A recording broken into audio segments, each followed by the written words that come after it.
والتعليم والنفع والانتفاء والإفادة والاستفادة والتذكر والتذكير والحث على التمسك بكتاب الله وسنة رسوله والدعاء إلى الهدى والدلالة إلى الخير ابتغاء وجه الله ورضاه وقربه وثوابه. اللهم يا من مقاليد الأمور كلها بيده وإليه يرجع الأمر كله يا فتاه يا عليم يا فتاه يا عليم يا فتاه يا عليم افتح لنا فتوح العارفين. وصلى الله على سيدنا محمد وعلى آله وصحبه وسلم والحمد لله رب العالمين. Alhamdulillah, yang kita hormati bersama pengurus Masjid Raudhatul Jannah. Semoga Allah Subhanahu wa taala memberikan kepada pengurus masjid kesehatan, kebaikan dan dilancarkan rezeki oleh Allah Subhanahu wa taala. Karena mengurus masjid ini merupakan panggilan keimanan. Jadi seseorang ketika dia mengurus masjidnya Allah Subhanahu wa taala, apa saja diurus, baik kebersihannya, baik dari sisi pengajiannya dan lain sebagainya, orang-orang tersebut ini merupakan orang-orang yang terpanggil keimanannya oleh Allah Subhanahu wa taala. Bahkan dalam Al-Qur'an sendiri, Allah itu hanya membatasi hanya orang-orang beriman saja yang mampu memakmurkan masjid. Jadi tidak semua orang mampu memakmurkan masjid, gak semua. Allah menggunakan kata-kata innama. Allah berfirman dalam Al-Quran, innama ya'muru masajidallah man amana billah. Jadi innama ini artinya bukan sesungguhnya, hanya orang-orang beriman kepada Allah yang senantiasa ya'muru. Ya'muru di sini menggunakan fi'il mudhari'. Fi'il mudhari' itu kalau dalam bahasa Arab yufidul istimrar, senantiasa continue. Dia bukan hanya memakmurkan masjid sekali, dua kali, tidak, akan tetapi continue memakmurkan masjid.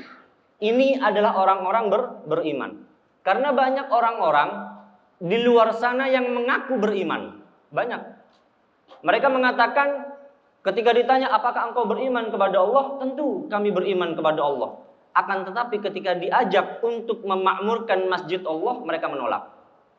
Tetapi ketika mereka mencari kemakmuran di masjid Allah, mereka semangat. Ini hati-hati. Orang ini dinamakan orang munafik.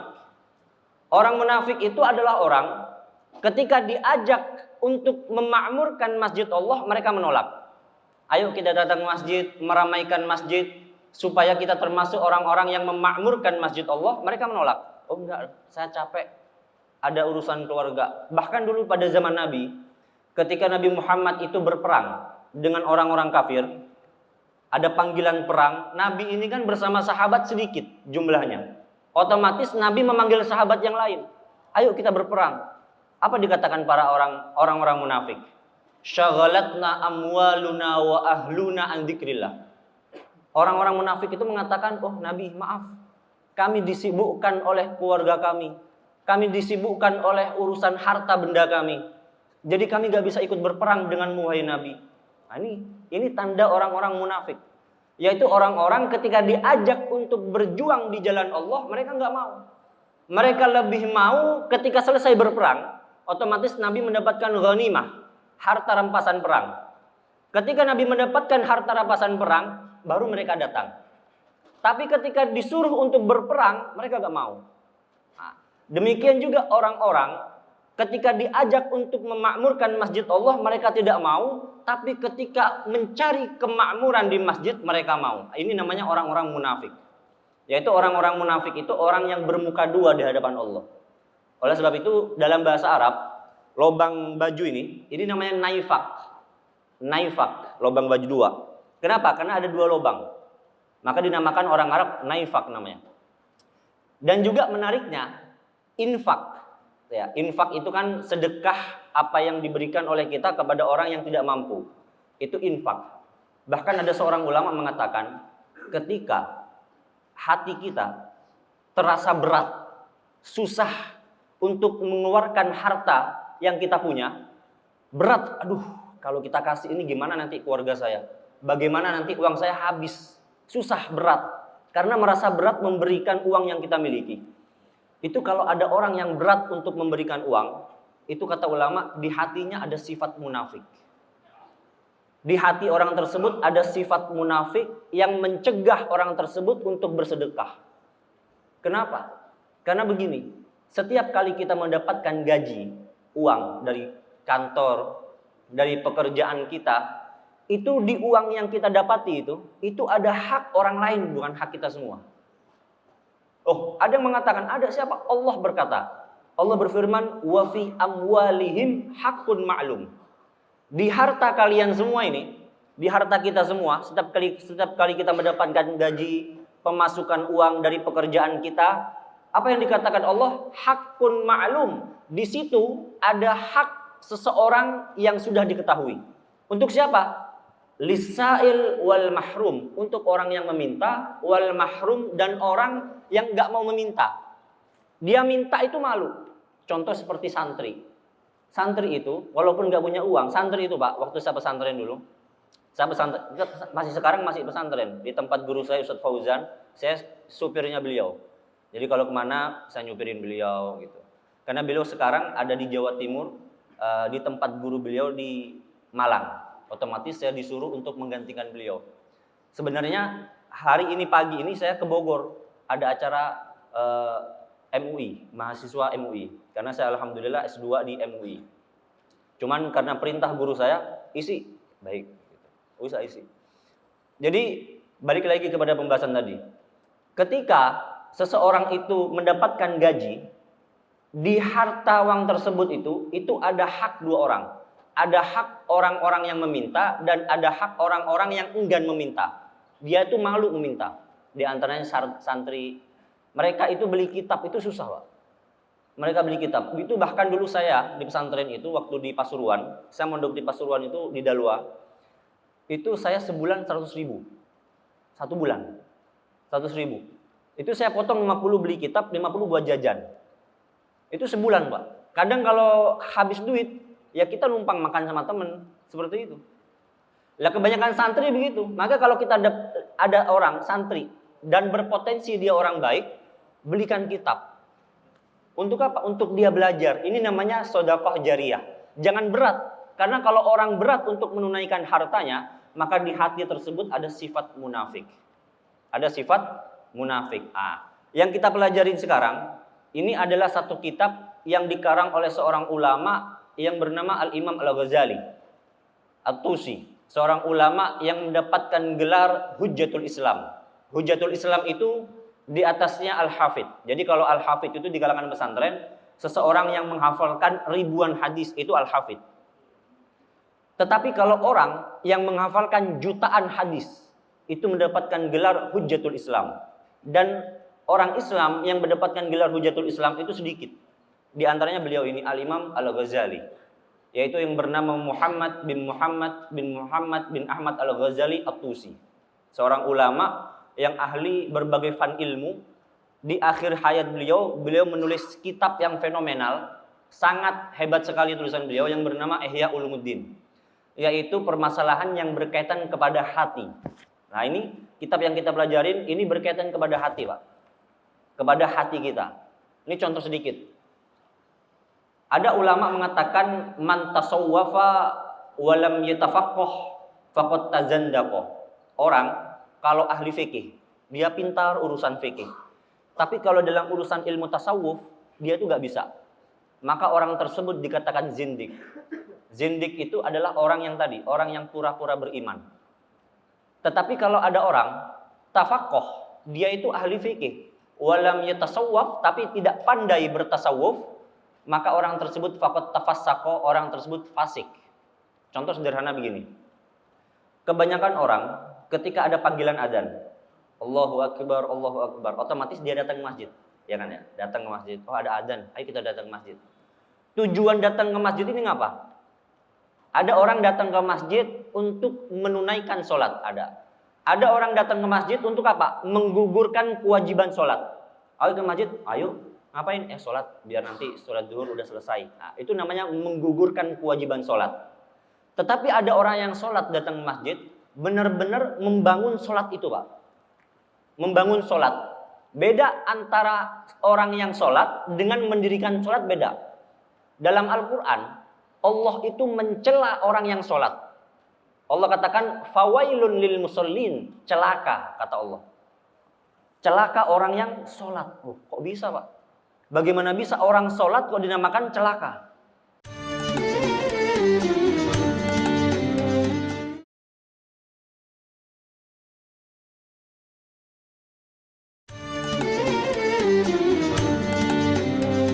Apa masalahnya dengan orang sholat?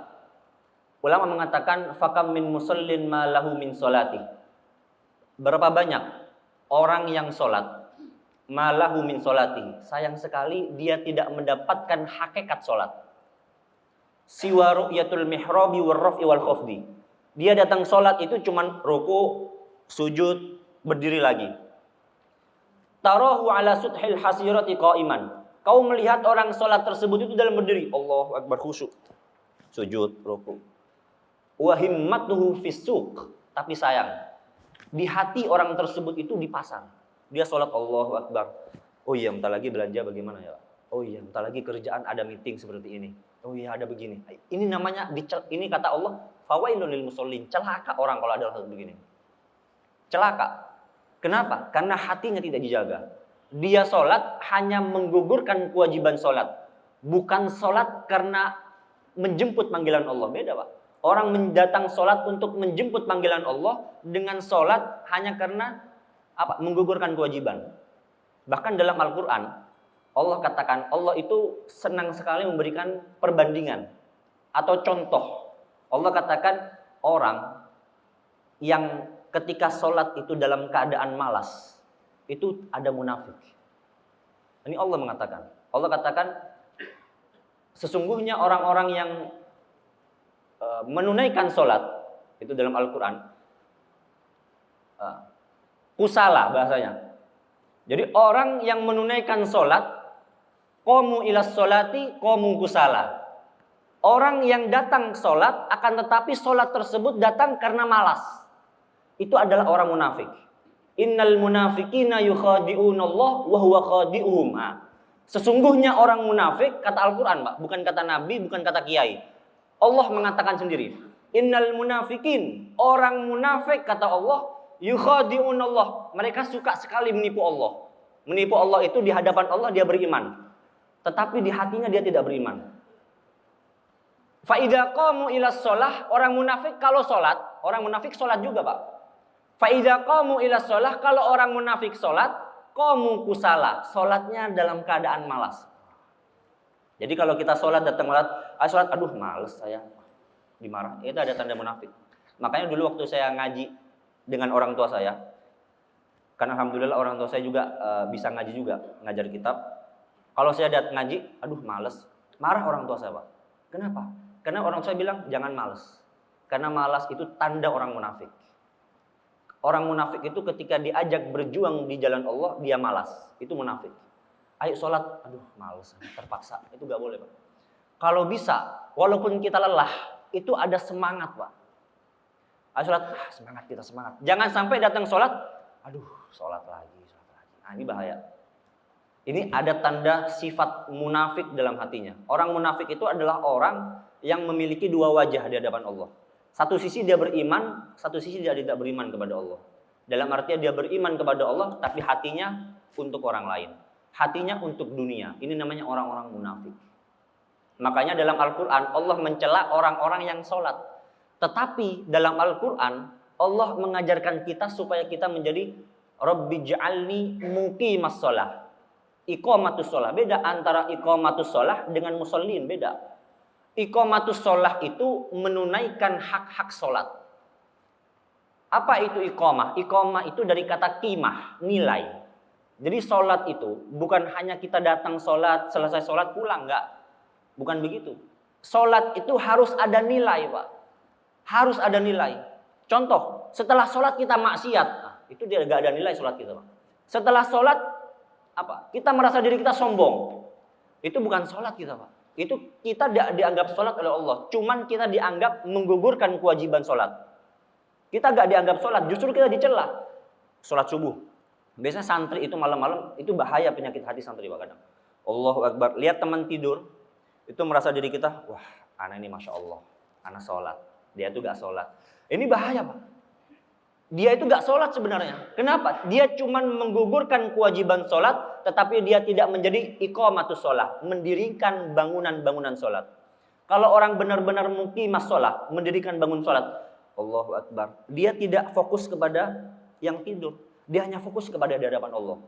Makanya, waktu sholat, itu guru saya mengajarkan, Ustaz Fauzan. Beliau mengajarkan, ketika kita sholat, kan kita mengatakan Allahu Akbar. Apa artinya Allahu Akbar? Allah Maha Besar. Ketika kita berikrar, mengikrarkan diri kita Allahu Akbar, jangan ada di sholat kita sesuatu yang lebih besar dari Allah. Gak boleh. Ketika kita mengatakan Allahu Akbar, kita berikrar, Pak. Tiada sesuatu yang besar dari kecuali Allah. Tapi ketika sholat, oh iya, di rumah saya ada urusan begini, ada keluarga. Berarti ada sesuatu yang lebih besar dari Allah. Hati-hati, Pak. Maka dari itu, Imam Al-Ghazali mengajarkan kita supaya menjaga hati. Jangan sampai kita sholat, tetapi menganggap sholat kita itu i'dhamun nafsi, mengagungkan diri kita. Aneh Masya Allah, aneh sholat. Dia gak sholat, gak boleh begitu, Pak. Bahkan Ustaz Fauzan juga mengajarkan, Ustaz Fauzan beliau mendapatkan doa dari guru beliau, Al-Habib Hasan Asy-Syatiri. Kalau kita melihat orang bermaksiat, Pak. Ada orang bermaksiat, berzina terang-terangan di hadapan kita. Itu jangan kita celah, Pak. Wah, dia bukan orang baik, gak boleh. Bagaimana diajarkan oleh ulama? Allahumma kama farrahtahum fid dunya fafarrihhum fil akhirah. Ya Rabb, sebagaimana engkau telah bahagiakan dia di dunia, dia bahagia dengan maksiat. Oh, dia senang maksiat. Sebagaimana engkau bahagiakan dia di dunia dengan kemaksiatannya, fafarrihhum fil akhirah. Bahagiakan juga dia di akhirat. Itu doanya, Pak. Jadi kalau kita melihat orang bermaksiat, doain. Ada ulama mengatakan doanya Allahumma hdihim, ya Rabb, berikanlah mereka hidayah. Bukan dicela, Pak. Bukan dicela. Ini ajaran Al-Quran. Jadi Al-Quran itu mengajarkan al-insaniyah, kemanusiaan qabla tadayun, sebelum keberagamaan. Kita diajarkan mendoakan orang bermaksiat. Bahkan Fir'aun itu Allah sudah cap sebagai orang yang paling buruk dalam Al-Quran. Jadi dalam Al-Quran itu ada beberapa orang yang dicap buruk. Sebagai contoh diantaranya Abu Lahab. Fir'aun. Sebagai contoh untuk kita. Fir'aun itu kerjaannya yudabbihuna abna'ahum wa yastahyuna nisa'ahum. Fir'aun itu raja yang suka menyembelih anak laki-laki. Yudabbihuna abna'akum. Dalam Al-Quran, Fir'aun itu suka menyembelih. Ada anak laki-laki, sembelih dia. Karena takut anak laki-laki tersebut nanti yang akan menghancurkan kerajaannya. Tidak hanya itu, wa yastahyuna nisa'akum. Suka sekali mempermalukan perempuan-perempuan. Menghinakan perempuan. Itu Fir'aun. Tapi kata Allah, Musa, datang ke Fir'aun, faqul lahu qawlan layyina. Datangi Fir'aun, jelaskan kepada dia dengan bahasa yang layyin. Layyin itu lembut, Pak. Coba, sekelas Fir'aun yang suka mengatakan ana rabbukumul a'la, aku Tuhan kalian, kata Fir'aun. Tapi kata Allah, Musa, datangi Fir'aun, dakwahi dia dengan ucapan layyina, ucapan yang lembut. Nah, ini Al-Quran, Pak. Al-Quran mengajarkan kita supaya kita berdakwah kepada orang yang buruk dengan bahasa yang lembut. Makanya ada seorang kiai di MUI namanya Kiai Mustafa, lupa saya namanya. Beliau mengatakan at-thariqatu ahammu minal madah. Metode itu lebih penting daripada isi konten. Contoh anak kita, Pak. Anak kita gak sholat. Nah, itu kecerdasan orang tua ini harus bergerak. Bagaimana supaya anak saya ini sholat, tetapi sholatnya benar-benar semangat. Bukan karena terpaksa. Itu harus orang tua harus cerdas. Jangan sampai orang tuanya datang ke masjid, anaknya tidur. Jangan. Itu orang tua tidak bertanggung jawab kepada anaknya. Karena anak itu merupakan amanah dari Allah. Jangan sampai orang tuanya masuk surga, anaknya neraka. Bahkan dalam salah satu hadis Nabi, kata Nabi, sayati alaikum zaman, kata Nabi, akan datang satu zaman kepada kalian, halakar rajul, seseorang itu celaka, binasa, ala yadi abawai, karena sebab tangan kedua orang tua. Itu hati-hati. Kalau kita punya anak, saya belum punya anak, belum nikah soalnya. Jadi aman-aman saja saya. Jadi kalau kita punya anak, itu jangan sampai anak kita itu gak sholat, kita sholat. Aduh, mau kemana? Sholat masjid, anak biarin tidur aja. Enggak boleh, Pak. Itu tanggung jawab. Itu amanat dari Allah. Ketika Allah memberikan kita sebuah seorang anak, maka otomatis Allah percaya kepada kita untuk menjaga amanat tersebut. Ketika Allah memberikan kita seorang anak, otomatis Allah yakin dan percaya, oh saya yakin si fulan pasti akan menjaga amanatku. Tapi ketika Allah memberikan amanat kepada kita berupa anak, tapi gak kita jaga, hati-hati pertanggungjawaban di akhirat. Hati-hati. Allah akan bertanya kepada orang tua tersebut. Setiap umur, setiap detik, anak tersebut akan ditanya, kamu punya anak, jam sekian anak kamu ngapain? Oh, anak saya nyantai. Lagi apa? Lagi maling. Wah, itu hati-hati. Nggak boleh. Itu tanggung jawab seorang ayah kepada anak. Maka kata Nabi, akan datang satu zaman kepada kalian, seorang laki-laki itu celaka bukan karena anak tersebut, karena sebab orang tuanya. Hati-hati. Maka kalau punya anak dijaga. Nah, kita agak baca-baca kitabnya nih karena terlalu asik ya. Sedikit mungkin. Bismillahirrahmanirrahim. Qala Syekhul Al-Imam Al-Alim Al-Allamah Hujjatul Islam wa Barakatul Anam Abu Hamid Muhammad bin Muhammad Al-Ghazali At-Tusi qaddasallahu ruhahu wa nawwaru dharihahu. Pertama beliau memulai dengan kata bismillah. Bismillah. Ini agak panjang sebenarnya kalau kita memahami kata bismillah itu. Bismillah ini di dalam kitab yang ditulis oleh Syekh Nawawi Banten. Jadi Syekh Nawawi Banten ulama Indonesia, asli Banten, produk Indonesia. Beliau mensyarahkan kitab Bidayatul Hidayah yang berjudul Maraqil Ubudiyah. Itu beliau menulis kitab mensyarahkan kitab Bidayah. Jadi kitab Bidayah kecil, beliau syarahkan lebih tebal. Itu beliau mengatakan bismillah ini merupakan hadiah dari Allah untuk kita, Pak. Bismillah. Jadi bismillah itu bukan cuman kita disuruh makan bismillah, enggak. Kita duduk bismillah, enggak.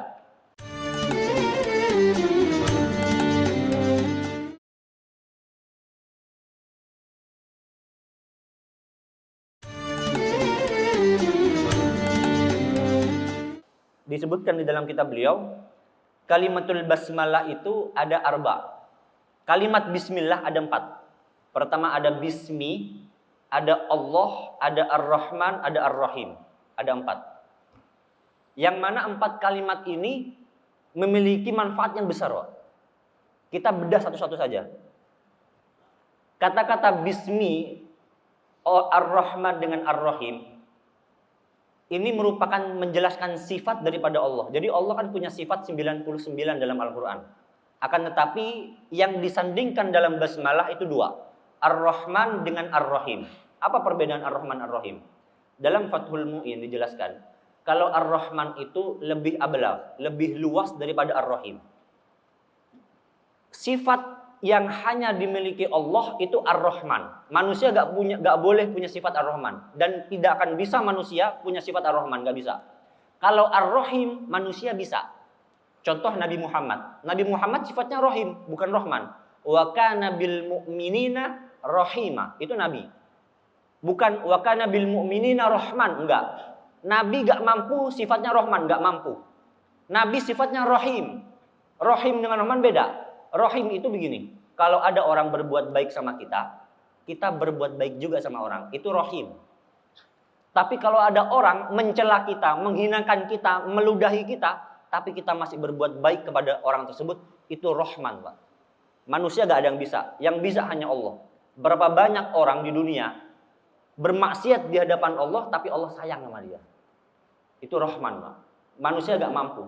Rahim itu Nabi Muhammad. Nabi Muhammad saja ketika paman beliau dibunuh, Sayyidina Hamzah ditombak sama Wahsy, Nabi Muhammad masih ada sifat tidak suka kepada Wahsy. Karena paman beliau yang beliau cintai dibunuh. jantungnya diambil, dimakan oleh seorang perempuan. Itu dibunuh, Pak. Nabi kesal. Beliau mengatakan, saya tidak mau melihat wajahnya Wahsy. Kenapa? Karena kecewa. Paman yang beliau cintai dibunuh, ditombak, dibuka dadanya, diambil jantungnya, dimakan. Itu paman beliau. Tapi Nabi nggak suka. Setiap melihat Wahsy, beliau suka melihat ke arah lain. Karena masih ada kecewa dengan Wahsy. Itu Nabi nggak bisa, Pak. Sifat Rahman nggak bisa. Tapi kalau Allah masih bisa, Pak. Allah itu sifat Rahman. Berapa banyak orang bermaksiat di hadapan Allah. Tapi Allah masih memberikan rezeki. Wah, iya. Di hadapan Allah tenang bermaksiat. Oh, ya udah, ini rezeki. Ya Rob, doakan saya, keluarga saya begini, kasih rezeki, dikasih rezeki. Itu Allah, Pak. Allah itu sifatnya Rahman dan Ar-Rahim. Itu Allah. Ada syair dari Al-Imam Syafi'i. Beliau mengatakan, qad qila innallaha dzu waladin. Telah dikatakan Allah itu punya anak. Ada gak mengatakan Allah punya anak? Ada. Yaitu agama lain. Allah punya anak Nabi Isa, Yesus. Yesus ibnullah. Wa anna khairal khalqi qad kahana. Dan sebaik-baik makhluk telah dihina. Nabi Muhammad dihina. Apa dikatakan?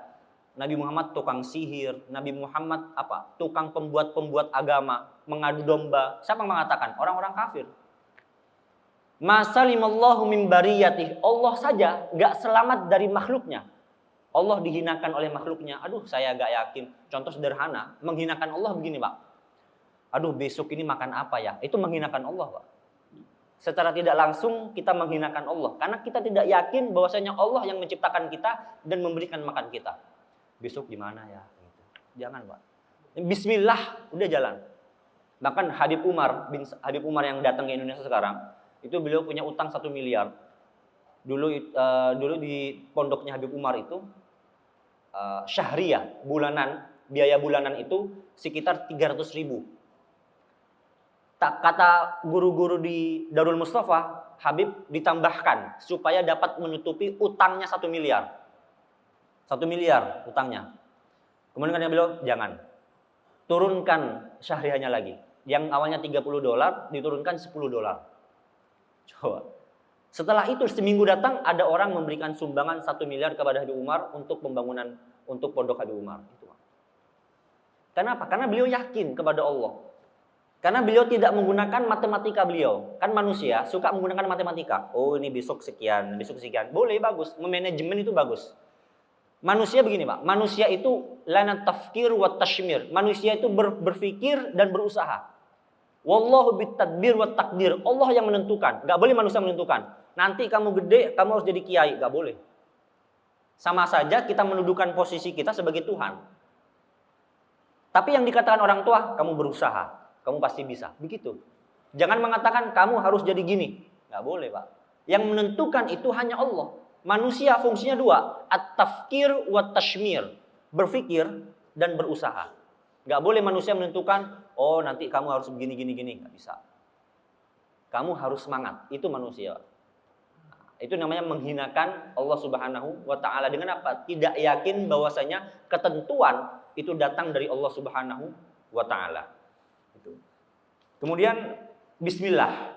Dikatakan oleh Syekh Nawawi Banten bahwasanya bismillah ini merupakan hadiah dari Allah Subhanahu wa ta'ala kepada manusia. Untuk apa? 2 hal. Pertama, sebagai penjagaan. Defense, defense bahasa Inggrisnya. Untuk menjaga kita. Kalau bahasa Arabnya itu sebagai benteng. Makanya kalau wirid, orang-orang pesantren itu wirid itu benteng. Baca wirid, misalnya kiai-kiai baca wirid itu buat membentengi mereka. Lah, bismillah ini benteng. Benteng dari apa? Benteng dari setan. Setan ini makhluk sifat, Pak, bukan bentuk. Bukan. Setan ini sifat. Jadi manusia punya sifat setan. Maka dalam Al-Qur'an syayatinal jinni wal insi. Jin dan manusia punya sifat setan. Apa itu setan? Setan itu dalam kitab Rawaiul Bayan yang ditulis oleh guru kami Syekh Ali As-Sobuni, beliau mengatakan setan itu kulluma ab'adaka anil haq. Segala sesuatu yang menjauhkan kita dari kebenaran itu setan. Contoh, suami mengatakan, ayo sholat. Aduh, nanti dulu dah. sholatnya nanti aja. Nah, berarti istri itu punya sifat setan, Pak. Atau si istrinya sholat, saya mau sholat dulu ya, nggak usah sholat, nanti aja sholatnya. Bisa dikodok. Nah, itu suami itu punya sifat setan. Kenapa? Karena menjauhkan diri kalian dari kebenaran. Ayo sedekah. Oh jangan sedekah, uang kita habis. Ah, itu setan. Dalam diri kita ada bisikan setan. Makanya setan itu bukan bentuk kayak jin. Oh ada setan pocong, bukan. Oh ada setan genderuwo, bukan. Setan itu bisikan. Setan yang mana fungsinya itu membisiki pikiran manusia supaya manusia itu menjauhi kita dari hal-hal yang baik. Ayo kita tadarus. Aduh, males banget anehnya tadarus. Ah, itu ada bisikan setan, Pak. Bisikan setan.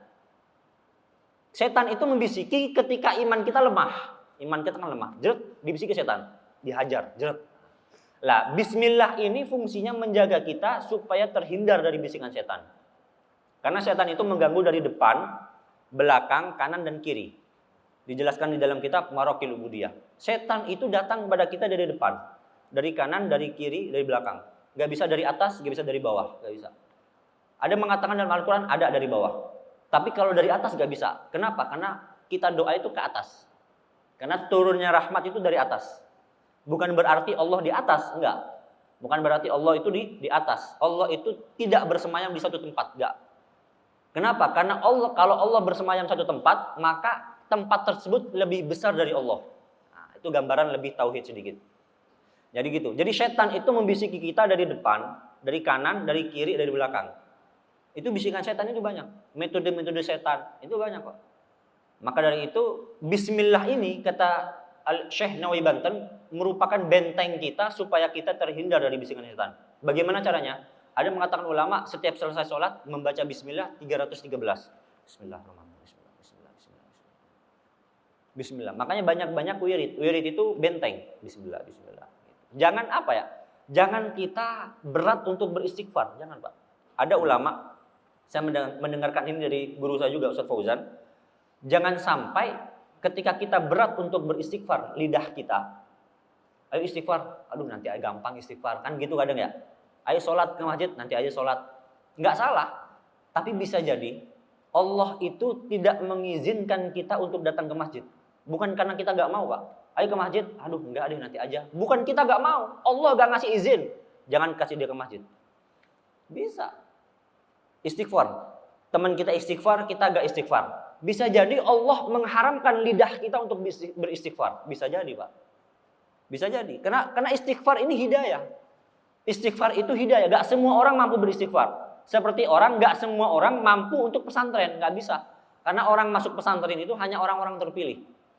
Hanya orang-orang yang mendapatkan hidayah. Bapak duduk di sini, ngaji, mendengarkan ilmu dari Allah, bukan dari saya. Ilmu dari Allah itu merupakan izin dan karunia dari Allah. Bukan karena kemampuan kita, Pak. Alhamdulillah, Anda sudah bisa ngaji. Bukan gitu. Alhamdulillah, Allah sudah mengizinkan saya untuk duduk di masjid dan mengaji. Begitu harusnya, Pak. Jadi jangan seakan-akan kita itu mampu ngaji dengan kemampuan kita. Nggak bisa. Kita itu mampu ngaji karena izin dari Allah Subhanahu wa Ta'ala. Karena karunia dari Allah, karena nikmat dari Allah. Maka ketika kita mendapatkan nikmat, bersyukur atas nikmat. Jangan kufur kepada nikmat. Gitu, Pak. Maka kalau baca Quran, jangan sampai, saya katakan tadi, jangan sampai membaca Al-Quran, sholat, sedekah, itu karena rasa malas. Kalau capek, kalau gimana, semangatin. Jangan sampai ada rasa malas. Kenapa? Karena rasa malas merupakan sifat daripada munafik. Yang terakhir, nikmat sedikit. Nikmat itu bisa hilang. Apapun nikmat. Jadi gini, dalam keluarga kan ada istilah sakinah, mawaddah, warahmah, kan begitu. Sakinah, mawaddah, warahmah, samawa. Semoga samawa ya, itu. Samawa itu kan dari kata sakinah. Sakinah itu apa? Sakinah itu ketenangan, Pak. Nah, ini kunci supaya rumah kita itu rumah yang bagus, yang indah. Saya nulis buku juga. Saya nulis buku itu panduan Al-Quran, keluarga di bawah panduan cahaya Al-Quran. Saya suka nulis. Saya ada 3 tulisan saya. Ada 2 bahasa Indonesia, yang 1 bahasa Arab. Saya nulis kitab. Di situ saya menulis bahwasanya keluarga yang sakinah itu 3 kuncinya. Sakinah, mawaddah, warahmah.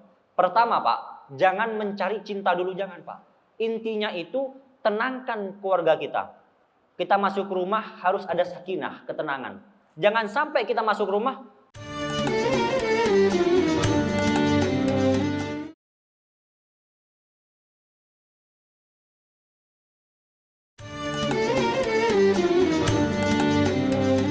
bawaannya sumpek. Ya, nggak bisa. Samawa nggak ada di situ. Kunci pertama itu sakinah. Masuk rumah tenang. Ketemu anak tenang. Ketemu istri bahagia. Itu sakinah, Pak. Pertama itu sakinah. Kunci dulu sakinah dulu. Ketenangan. Lah, bagaimana cara menghadirkan sakinah? Dibacakan Al-Quran di rumah. Itu sakinah. Kalau rumah kita tidak pernah dibacakan Al-Quran, musik dangdut, juduk. Nah, gitu. Bukan berarti salah dangdut, enggak. Islam juga suka cinta kepada seni. Musik juga suka Islam. Tapi jangan sampai rumah kita tidak pernah dibacakan Al-Quran. Kata Nabi, al-bait alladzi la yuqra fihi al-Quran kal baitil kharib. Rumah, kita punya rumah, kosan, kontrakan, walaupun kecil, yang tidak pernah dibacakan Al-Quran seperti rumah yang runtuh. Gak ada artinya, Pak. Kita tinggal di rumah yang runtuh bisa nggak? Nggak bisa. Nggak tenang, tidur di mana ada runtuh. Makanya bagaimana cara supaya sakinah itu ada? Setiap hari bacakan Al-Quran. Kita malas baca Al-Quran, setel MP3 Al-Quran di rumah. Kita malas nih, capek baca Al-Quran, lelah habis pulang kerja. Setel Al-Quran, Pak. Apa susahnya setel Al-Quran? Dengerin anak istrinya, supaya mereka itu mendapatkan pahala. Setiap huruf, Pak, pahala itu. 10 kebaikan, 10 ampunan dosa Allah ampunin. Setiap huruf. 1 juz Al-Quran dengerin kita, berapa banyak pahala dan dosa yang sudah hilang. Lah, kunci pertama sakinah itu bacakan Al-Quran.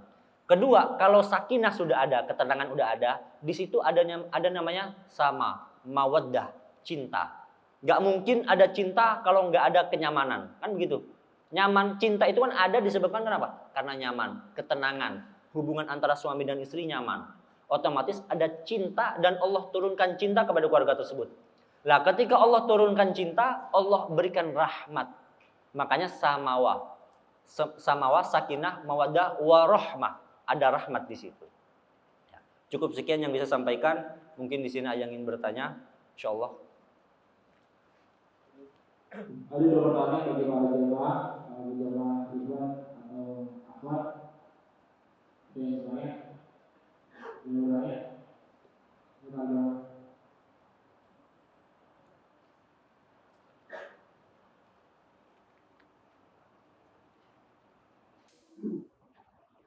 Assalamualaikum warahmatullahi wabarakatuh. Ya, waalaikumsalam warahmatullahi wabarakatuh. Mau bertanya, bolehkah kita sebagai orang tua menjanjikan kepada anak sebuah hadiah supaya anak kita itu belajar sholat 5 waktu dan tidak bolong? Bolehkah seperti itu? Maksudnya saya khawatir takut itu malah mengajarkan kita, mengajarkan anak kita ujung-ujungnya ada hadiahnya. Suatu ibadah itu ada hadiahnya. Seperti itu. Ya. Itu dari komunikasi. Waalaikumsalam warahmatullahi wabarakatuh. Langsung dijawab. Ya baik, pertanyaan sangat bagus sekali. Bagaimana kita punya anak, Bapak punya anak, ya. Supaya anak kita itu semangat beribadah, kita berikan hadiah. Kan seperti itu. Itu bagus. Bahkan guru saya Ustaz Fauzan itu sudah menerapkan gini. Bahkan anak beliau yang kecil, Pak, umur 3-4 tahun itu, beliau itu bangunkan jam 3:30, beliau bangunkan main HP boleh, sepuasnya. Kan anak suka main HP. Itu beliau kasih waktu main HP sebelum subuh. Kamu main HP sampai subuh boleh. Karena anak senang, wah, ya udah saya nggak tidur, nggak begadang malam, supaya Pak subuh bisa main HP. Apa pengajaran pertama? Supaya pertama mengajarkan kepada anak tersebut semangat bangun subuh. Semangat bangun subuh. Boleh main HP, boleh main HP.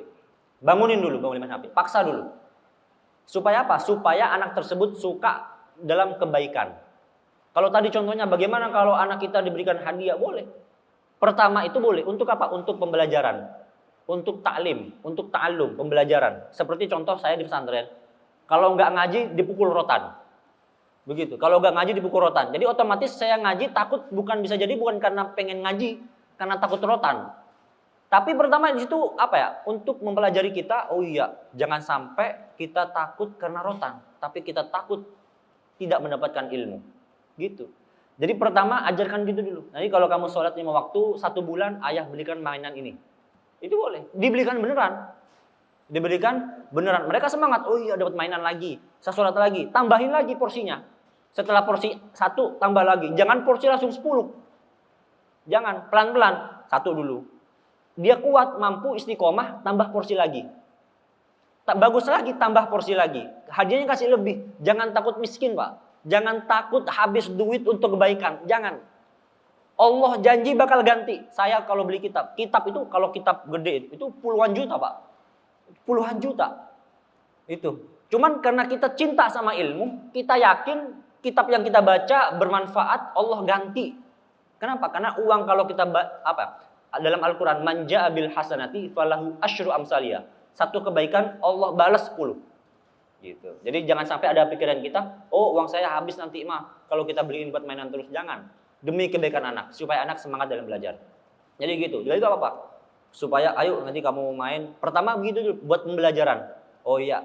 Jadi tujuan mereka sholat supaya dapat mainan. Setelah itu ajarkan orang tua. Nah, sholat itu untuk mengingat kita kepada Tuhan. Sholat itu tempat kita chatting kepada Tuhan, curhat. Jadi sholat itu datang kita curhat, ya Rob, semoga saya punya mainan ini. Bilang begitu mana? Supaya mereka tahu sholat itu cerita sama Tuhan. Ya, cerita, curhat, ya Rob, saya pengen mainan. Gini, gak apa-apa, ajarkan anak itu. Supaya dia jangan minta sama orang tua, tapi minta sama Allah. Itu diajarkan, pertama. Ayo sholat, kamu minta sama Allah. Minta sama Allah, sholat, ya Rob, minta sama Allah, doa, begitu. Itu gak apa-apa. Itu sebagai bentuk pembelajaran. Maka saya katakan metode itu lebih penting daripada tujuan. Kalau metode kita salah, tujuan nggak tercapai. Seperti ini. Mohon maaf. Wallahu a'lam.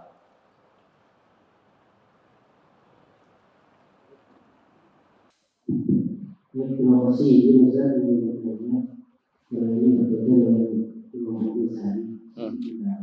Karena ini berkaitan dengan kitab yang bernama Imam Ghazali. Tadi dijelaskan bahwa setan itu memang mempengaruhi atau membisikkan manusia dari segala. Kemudian dan itu pun barangkali tidak dikasih jeda waktu. Setiap saat dibisikkan setan itu untuk menjauhkan kita dari kebenaran. Maka oleh sebab itu kira-kira untuk menjaga semangat kita dalam beribadah, apa yang harus kita lakukan? Selain kita mendengar takbir, selawat dan segala macam. Kira apa benteng atau senjata yang paling ampuh untuk mengusir dari segala. Baik, terima kasih itu saja. Baik, ya alhamdulillah itu pertanyaan bagus juga. Bagaimana supaya kita benteng kita lebih kuat karena setan itu terus menerus akan mengganggu kita.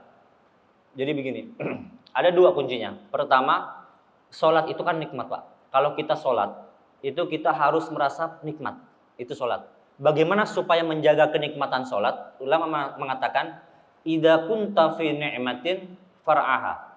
Kalau kalian sedang berada dalam posisi yang nikmat, baik hartanya banyak, keluarganya tentram, sholatnya nyaman, ibadah semangat, far'aha, jagalah nikmat tersebut. Itu nikmat, Pak, dari Allah. Kenapa? Fa innal ma'asi tuzilun ni'am. Maksiat itu dapat menghilangkan nikmat tersebut. Itu bisa, Pak. Fa innal ma'asi tuzilun ni'am. Maksiat itu bisa menghilangkan kenikmatan kita sholat. Bisa. Maksiat itu bisa menghancurkan keluarga kita. Itu bisa.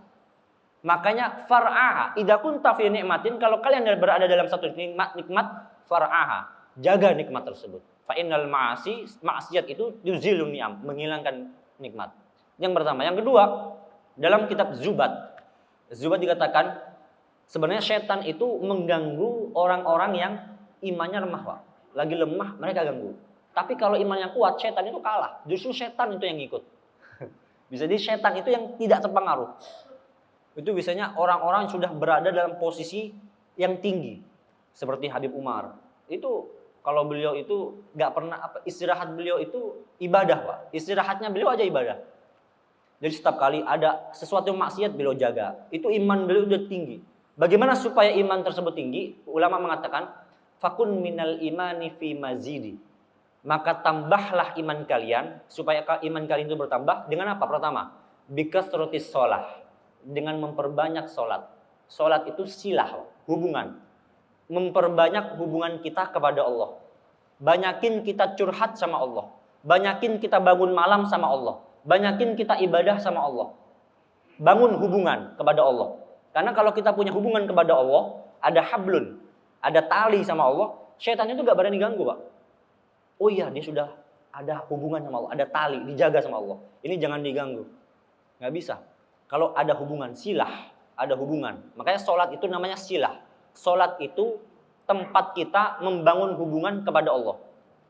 Ya, sholat. Nah, itu pertama. Yang kedua, bikasratis sholati wa ta'ah.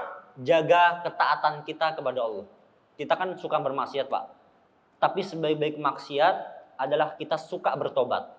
Habis maksiat, tobat. Maksiat, tobat. Maksiat, tobat. Begitu. Bikasratis sholah wa ta'ah wa tarki ma lin nafsi min syahwat. Tinggalkan segala sesuatu syahwat keinginan hati kita yang buruk. Tinggalkan. Buruk dalam artian segala sesuatu yang dapat menghantarkan ketidakbaikan. Itu tinggalkan. Paham? Itu namanya supaya kita dapat menjaga iman kita lebih naik. Jadi setan itu gak masuk. Mau bagaimanapun iman kita tetap naik. Oh iya, kita tahu. Makanya itu kitab Bidayatul Hidayah, ngaji itu supaya kita tahu bagaimana setan itu melakukan tipu dayanya supaya kita itu terjerumus. Bahkan dalam sholat itu bisa kita terganggu sholat kita. Ayo kamu merasa diri kamu lebih baik dari dia. Ayo itu. Ayo utang kamu gimana. Ayo pikiran kamu baik. Itu setan. Tapi khusyuk kita. Oh iya itu setan. Khusyuk betul. Seperti itu. Ya. Wallahu a'lam bishawab.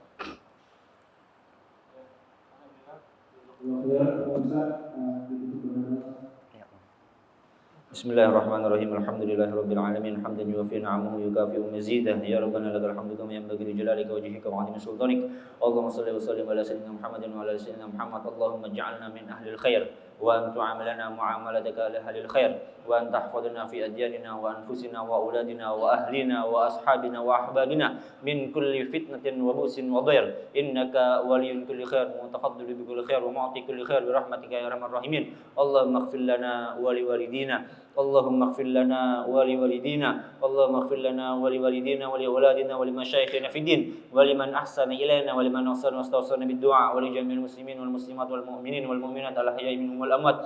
Rabbana atina fid dunya hasanah wa fil akhirati hasanah wa qina adzabannar. Rasulullah ala sayyidina Muhammadin wa ala alihi wasallam. Alhamdulillahirabbil alamin.